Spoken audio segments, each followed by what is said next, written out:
राज्य में कमिब कि आलू टेंशन उत्तर प्रदेश आसुवा 300 ट्रक आलू आज ओडिशा रे पहुंचब गतकाली एने सूचना देते जोगाण मंत्री कृष्णचंद्र पात्र उत्तर प्रदेश 300 ट्रक आलू पहुंचले राज्य में आलू संकट रहिबनी बोली से दृढ़ोक्ति प्रकाश कर असाधु व्यवसायी को कड़ा चेतावनी दे मंत्री कहते चढ़ा दर में आलू बिक्री कले एनफोर्समेंट टीम कार्यानुष्ठान ग्रहण करिबो। सेपटे मंगलबार पश्चिमबंग आलू व्यवसायी आंदोलन डाकरा उपरे जोगाड़ मंत्री कहते पश्चिमबंग में वर्तमान 7 लाख मेट्रिक टन आलू गच्छित अच्छी तांकर चाहिदा अति बेसी 5 लाख मेट्रिक टन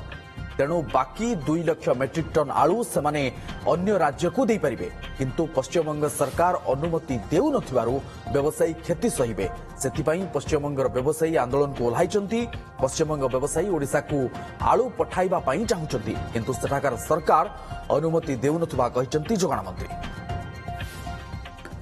ये जो भल वातावरणटा बा संपर्कटा अरे एटा गोटे निश्चित भाव में भटा पड़ुची जोटा मुख्यमंत्री ममता बनर्जी एभलिया डिसीजन नवा उचित नथिला जो अन्य राज्य मान को आलू देवी नहीं बोली काली 300 ट्रक उत्तर प्रदेश आसी जाऊँ ऑलरेडी लोड हो सारी